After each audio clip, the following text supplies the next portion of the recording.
अस्सलाम वालेकुम स्टूडेंट्स। आज की वीडियो में हम क्लास 9 चैप्टर नंबर 4 से जिसका नाम है सेल्स एंड टिश्यूज़, इसके मोस्ट रिपीटेड एमसीक्यूज़ को डिस्कस करेंगे। बिना कोई टाइम वेस्ट किए हम आगे बढ़ते हैं और स्टार्ट करते हैं अपनी आज की video. MCQs number 1, the entire chemical reaction taking place in the body is called. Option A metabolism, option B catabolism, option C anabolism and option D is all of these. Students, जो chemical reaction body के अंदर take place करता है उसको हम नाम देते हैं मेटाबॉलिज्म का। यहाँ पे हमारा जो करेक्ट आंसर है वो है मेटाबॉलिज्म, जो कि ऑप्शन नंबर ए में मौजूद है। तो ऑप्शन ए क्या है हमारा करेक्ट आंसर है। MCQs number 2, cell wall provide dash to the inner living matter of a cell. Option A shape, option B strength, option C protection and option D all of the above.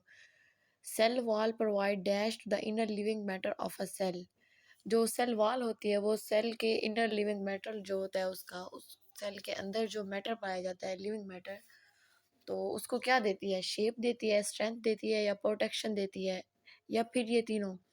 Students, हम जानते हैं जो cell wall होती है एक protective layer है, एक तरह से तो वो उसको प्रोटेक्ट भी कर रही है। दूसरा एक जो है ना शेप भी दे रही है सेल को और स्ट्रेंथ भी दे रही है। तो यहाँ पे जो करेक्ट आंसर है वो डी है, यानी कि all of the above. MCQs number 3, the inner living matter of a cell is called option A primary cell, option B protoplasm, option C chitin, option D peptidoglycan। Student, जो cell का inner living matter होता है वो हम क्या कहलाता है? Protoplasm कहलाता है। तो यहाँ पे जो हमारा करेक्ट ऑप्शन है वो है option B. MCQs number 4, in plant cell wall the most common chemical in it. Option A glucose, option B fructose, option C cellulose, option D chitin। जो प्लांट की सेल वॉल होती है उसमें सबसे ज़्यादा पाया जाने वाला केमिकल होता है सेलुलोज। यानी हम ये कह सकते हैं कि प्लांट की सेल वॉल क्या होती है? सेलुलोज की बनी होती है। और सेलुलोज यहाँ पे हमारे पास ऑप्शन सी में मौजूद है। तो इस MCQs का जो करेक्ट आंसर है वो है option C, which is cellulose.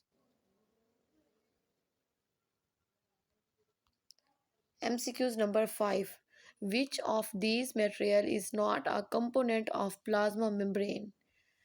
Option A lipids, option B carbohydrates, option C proteins and option D DNA। इनमें से कौन सा ऐसा मटेरियल है जो प्लाज्मा मेम्ब्रेन का हिस्सा नहीं है? हम जानते हैं कि जो प्लाज्मा मेम्ब्रेन होती है लिपिड्स इन भी इसमें पाए जाते हैं, कार्बोहाइड्रेट्स भी होते हैं, प्रोटीन्स भी पाई जाती हैं। एक हमारे पास यहाँ पे चीज़ है DNA। ये जो डीएनए होता है ये नहीं पाया जाता, यानी हम कह सकते हैं कि जो मटेरियल यहाँ पे प्लाज्मा मेम्ब्रेन में नहीं पाया जाता है वो कौन सा है? डीएनए है। तो करेक्ट आंसर है हमारे पास option D. MCQs number 6, organ leaves contain strong digestive enzymes are option A ribosomes, option B mitochondria, option C Golgi apparatus and option D is lysosome। Student, जो ऑर्गेनलीज होती हैं जिनके अंदर digestive enzymes पाए जाते हैं, ये जो है ना लाइसोसोम्स के अंदर पाए जाते हैं। लाइसोसोम ही वो एक ऑर्गेनली है जिसके अंदर डाइजेस्टिव एंजाइम्स पाए जाते हैं। तो ऑप्शन डी क्या होगा हमारा करेक्ट आंसर है। MCQs number 7, centrioles are involved in the formation of option A spinal fibers, option B formation of cilia, option C formation of flagella and option D is all of the above। Student, जो हमारे पास centrioles होते हैं ये spinal fibres बनाने में काम आते हैं, फॉर्मेशन ऑफ सीलिया यानी इसमें भी इन्वॉल्व होते हैं, फ्लेजेला की फॉर्मेशन में भी इन्वॉल्व होते हैं। इन तीनों में ये इन्वॉल्व हो रहे हैं। और यहाँ पे जो करेक्ट आंसर है वो हमारा डी है, ऑल ऑफ द अबव। क्योंकि सेंट्रियोल स्पाइनल फाइबर्स भी बनाते हैं, सीलिया को भी फॉर्मेशन करते हैं, फ्लेजेला के भी करते हैं। तो ऑप्शन डी क्या हमारे पास करेक्ट आंसर है। MCQs number 8, The color of red blood cells is red due to presence of option A DNA, option B hemoglobin, option C neurons, and option D is none of them. जो हमारे पास red blood cells होते हैं, इनका colour red क्यों होता है? इनका colour red होता है हीमोग्लोबिन की वजह से। हीमोग्लोबिन की वजह से हमारे पास जो रेड ब्लड सेल्स होते हैं, इनका कलर रेड होता है, और यहाँ पे हीमोग्लोबिन हमारे पास ऑप्शन बी में मौजूद है। तो करेक्ट आंसर इस एमसीक्यूज का है option B. MCQs number 9. Which type of cells are involved in the contraction and movements of the body? Option A nerve cells, option B muscle cells, option C red blood cells, option D white blood cells. Student जो हमारे पास sales होते हैं, यानी यहाँ पे contraction और movement में कौन से सेल्स इस्तेमाल हो रहे हैं? नर्व सेल तो हो ही नहीं सकते, क्योंकि नर्व सेल न्यूरॉन्स को ट्रांसफ़र करते हैं। मसल सेल जो है ना, यहाँ पे कॉन्ट्रैक्शन और मूवमेंट के लिए होते हैं। रेड ब्लड सेल्स ऑक्सीजन को कैरी करते हैं लंग्स से थ्रू आउट द बॉडी, और वाइट ब्लड सेल्स क्या करते हैं? डिफेंस करते हैं हमें। तो यहाँ पे जो करेक्ट आंसर है वो बी है, क्योंकि मसल सेल्स क्या करते हैं? मूवमेंट में और कॉन्ट्रैक्शन में इन्वॉल्व होते हैं। तो ऑप्शन बी क्या है हमारा यहाँ पे करेक्ट आंसर है। MCQs number 10. Who observed the honeycomb of teeny empty compartments? Option A Robert Brown, option B Virchow, option C Robert Hooke, option D Lamarck. Students ये रॉबर्ट हुक ने किया था हनी कॉम के अंदर जो एम्प्टी खाली compartments थे, यानी उसको इसने ही मुशाहिदा उसका किया था। तो ऑप्शन सी क्या है हमारे पास करेक्ट आंसर है। MCQs number 11. Chromosomes are only visible during option A cell replication, option B cell division, option C centrioles, option D lysosomes. Chromosomes हमारे पास किस कब विजिबल होते हैं? सेल रेप्लिकेशन के दौरान होते हैं, यानी जब सेल रेप्लिकेट कर रहा होता है। सेंट्रियोल्स में पाए जाते हैं, लाइसोसोम्स में पाए जाते हैं। सेल डिवीजन, जब सेल डिवाइड हो रहा होता है हमारे पास, तब क्या हो जाते हैं? क्रोमोसोम्स विजिबल होते हैं। तो हमारे पास जो करेक्ट आंसर है वो है option B.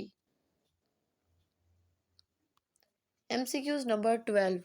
Which organelles are involved in the protein synthesis? Option A mitochondria, option B lysosomes, option C ribosomes, option D is cytoplasm. कौन सी ऐसी ऑर्गेनलीज हैं जो प्रोटीन की सिंथेसिस करती हैं? माइटोकॉन्ड्रिया तो पावर हाउस है सेल का। लाइसोसोम्स के अंदर डाइजेस्टिव एंजाइम्स पाए जाते हैं। साइटोप्लाज्म हमारे पास जो है ना, मुख्तलिफ रिएक्शंस होते हैं यहाँ पे। और यहाँ पे हमारे पास जो है ना राइबोसोम्स ही है, क्योंकि राइबोसोम्स क्या करते हैं? प्रोटीन की सिंथेसिस करते हैं। तो ऑप्शन सी क्या है हमारा करेक्ट आंसर है। MCQs number 13. Which organelles have their own DNA? कौन सी ऐसी ऑर्गेनलीज होती हैं जिनके पास अपना डीएनए होता है? Option A mitochondria, option B ribosomes, option C lysosomes, and option D is Golgi complex. Students जो माइटोकॉन्ड्रिया है ना, ये पावर हाउस कहलाता है सेल का, और यही ऑर्गेनली है जिसके पास अपना डीएनए होता है। तो करेक्ट आंसर हमारे पास ऑप्शन ए है, जो कि माइटोकॉन्ड्रिया है। MCQs number 14. A dark spot where ribosomal RNA is formed. Option A ribosome, option B nucleolus, option C chromosomes, option D chromatin. एक जो है ना डार्क स्पॉट राइबोसोमल आरएनए, वहाँ पे जहाँ पे राइबोसोमल आरएनए फॉर्म होता है डार्क स्पॉट, तो क्या कहलाता है वो? यहाँ पे हमारे पास जो करेक्ट आंसर है वो है न्यूक्लियोलस। मतलब न्यूक्लियोलस ही होता है जहाँ पे राइबोसोमल आरएनए पाया जाता है। तो ऑप्शन बी क्या है हमारे पास करेक्ट आंसर है। MCQs number 15. What is the function of chloroplast? Option A DNA formation, option B ATP formation, option C photosynthesis, option D protein synthesis. जो हमारे पास क्लोरोप्लास्ट होता है इसका फंक्शन डीएनए फॉर्मेशन तो ये करता नहीं, एटीपी की फॉर्मेशन भी क्लोरोप्लास्ट के थ्रू नहीं होती, और प्रोटीन सिंथेसिस अभी हम पीछे पढ़ के आए हैं कि वो राइबोसोम्स के ज़रिए होती है। हाँ, फोटोसिंथेसिस, प्लांट्स जब फोटोसिंथेसिस करती हैं तो क्लोरोप्लास्ट के थ्रू होती है। तो यहाँ पे जो क्लोरोप्लास्ट का फंक्शन है वो क्या है, फोटोसिंथेसिस है। एमसीक्यूज नंबर सी क्या है हमारा करेक्ट आंसर है। MCQs number 16. Facilitated diffusion is option A active transport, option B passive transport, option C osmosis, option D all of these. Student जो फैसिलिटेटेड डिफियन होती है हमारे पास वो पैसिव ट्रांसपोर्ट ही कहलाती है। तो हमारे पास जो ऑप्शन बी है वो क्या है करेक्ट आंसर है। MCQs number 17. The relative concentration of solutes in the solution being compared is called tonicity, option B, turgor pressure, option C, isotonic solution, option D, plasmolysis. Relative concentration of solutes in the solution being compared is called tonicity. तो option A क्या है हमारे पास correct answer आएगा। MCQs number 18. Cells of dash tissues are flattened and irregular in shape. कौन से ऐसे tissues हैं जिनके सेल्स क्या होते हैं फ्लैटेंड होते हैं और इरेगुलर, यानी उनकी जो है ना रेगुलर शेप नहीं होती, इरेगुलर बाकायदा शेप नहीं होती, बेकायदा सी होती है। तो ये कौन सी एपिडर्मल सेल्स हो गए, option B ground tissues, option C spotting tissues हैं, option D collenchyma tissue. तो यहाँ पे जो हमारे पास है ना ये ग्राउंड टिश्यूज होते हैं जिनके सेल्स क्या करते हैं इरेगुलर शेप में फ्लैटेंड होते हैं। ऑप्शन बी हमारा क्या है करेक्ट आंसर है। MCQs number 19. Bacteria and cyanobacteria are option A prokaryotes, option B eukaryotes, option C both A and B and option D none of them. हमारे पास जो bacteria और साइनोबैक्टीरिया होते हैं ये प्रोकैरियोट्स होते हैं, यूकैरियोट्स नहीं होते। यूकैरियोट्स वो होते हैं जिनके अंदर न्यूक्लियस पाया जाता है। बैक्टीरिया और साइनोबैक्टीरिया क्या होते हैं हमारे पास इनके अंदर न्यूक्लियस नहीं पाया जाता, तो ये हमारे पास प्रोकैरियोट्स होते हैं। तो ऑप्शन ए क्या हमारा करेक्ट आंसर है। MCQs number 20. There are dash chromosomes in onion. Option A 46, option B 18, option C 16, option D 23। Onion यानी प्याज के अंदर हमारे पास क्रोमोसोम्स कितने होते हैं 16 पाए जाते हैं। तो ऑप्शन सी क्या हमारा करेक्ट आंसर है। ये आज के मोस्ट इम्पॉर्टेंट MCQs थे chapter number 4 for class 9th।